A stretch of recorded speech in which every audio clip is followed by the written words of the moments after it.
Once again, it's my joy to come to you with today's Heart of a Shepherd daily devotional. And our scripture reading today is Psalm 20. Now, I've titled the devotion, Pray for Your Nation and All in Authority. Psalm chapter 20. Now, some have described Psalm 20 as a national anthem for Israel, but surely it should be the prayer of all who call upon the Lord. Now, today's psalm was David's intercessory prayer and an appeal to Israel to pray and to call on the Lord in the day of trouble, verse 1. Now, I suggest it is also an exhortation for believers of every generation to intercede with God for their nation and leaders. Now, if you subscribe to heartofashepherd.com, you will receive the email of this particular devotion, like all the devotions. And I have amplifications and definitions of words in the text that I believe will be a great help and a blessing to you. Well, enough of the advertisement. Let's look at Psalm 20 and verses 1 through 2. And here we read, the Lord. Now, the Lord, capital Lord, the Lord, that is eternal God, Jehovah. The Lord hear thee in the day of trouble, the day of adversity. The fame, the name, the renown of the God of Jacob defend thee. Now in verse 2, send thee help from the sanctuary, and that is the holy place, and strengthen thee out of Zion. Now Zion is the site of Jerusalem. It was the place of the Temple Mount.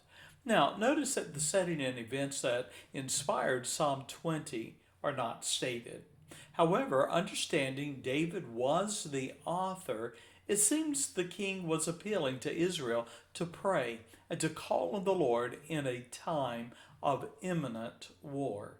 Now, if Israel was facing an adversary, surely the king dared not go to war without knowing that the Lord would go before him. Now, look with me at verses 3 and 4. Now, here we read, remember, or really think of, remember all thy offerings, and accept thy burnt sacrifice. Grant thee according to thine own heart, and fulfill all thy counsel. Now, confident the battle was the Lord's, David called on the nation to worship him, and he prayed that he, the Lord, would accept their sacrifices and hear and answer their prayers. Now notice verse 5. Here we read, we will rejoice, Israel responding to the call to prayer and in anticipation of victory. Verse 5 again, we will rejoice in thy salvation. And in the name of our God, we will set up our banners, banners being flags or battle standards. We will set up our banners, the Lord fulfill all thy petitions. Well, even before the battle was fought, the people anticipated victory and they believed the Lord would bless the king David with victory. They even promised to shout to the Lord for joy in verse 5, and that he alone would be the object of their praise.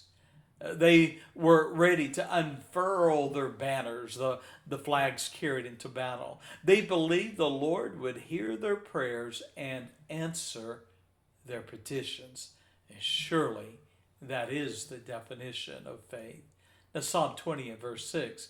Now know I that the Lord saveth his anointed, the king being God's anointed. He will hear him from his holy heaven, the place where God reigns, with the saving strength of his hand. Now, David's faith inspired him to face his enemy, confident the Lord had heard the prayers of his people and would save him, his anointed. Now, God was mighty. And with his right hand, we read, and the right hand being from the human perspective, usually the strongest hand, he will save with his right hand. That is, God would save the king in battle. Now, Psalm 20 and verse 7, we read, some trust in chariots, and some in horses, but we will remember the name of the Lord our God. The parallel to that today would be the idea of chariots would be tanks and missiles. The most powerful weapon of war, well, that was the horse and the chariot in David's day.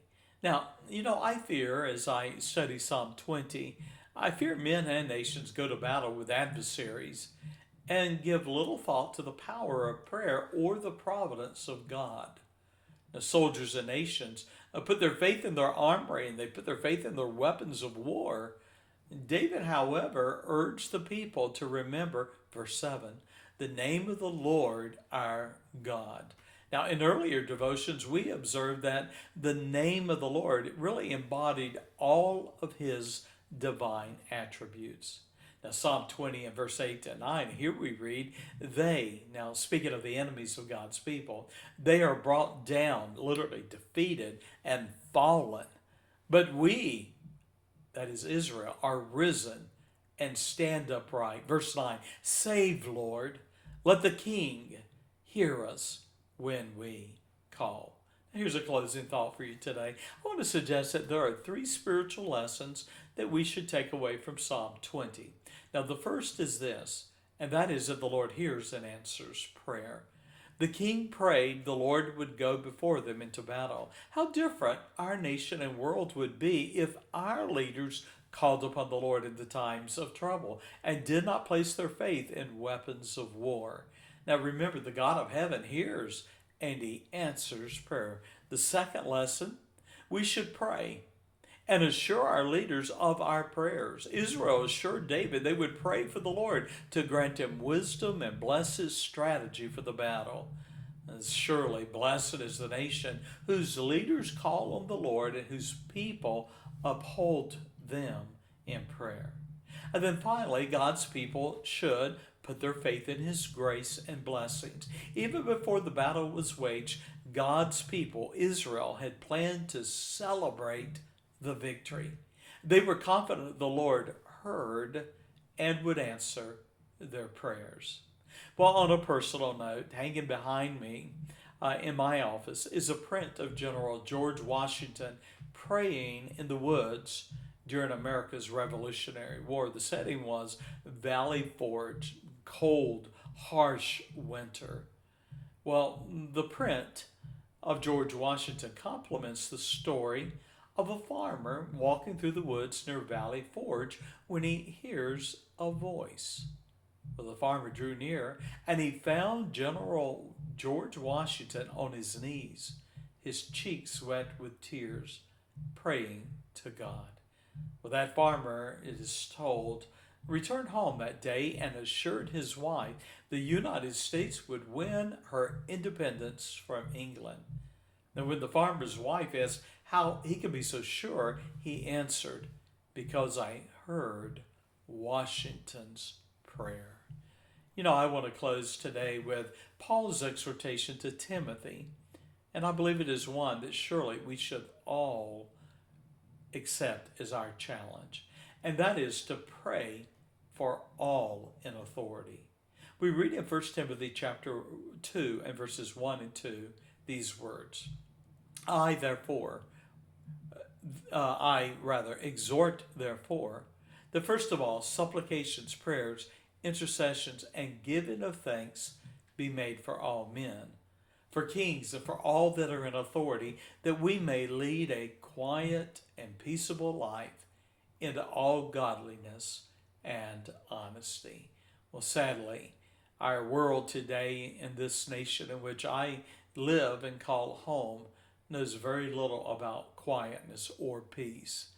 For our presidents and others have turned from God. And as a result of that, we do not know peace, nor do we know joy. Or that we would be like Israel, accept the challenge of not only praying for our leaders, but calling upon God that we might live a life in these United States that would be one that is godly, honest, and upright. I pray that that would be your desire. Surely I pray for my nation every day, as you should. And certainly we need prayer. Well, God bless you. Thank you for being a part of today's daily devotional. Bye-bye.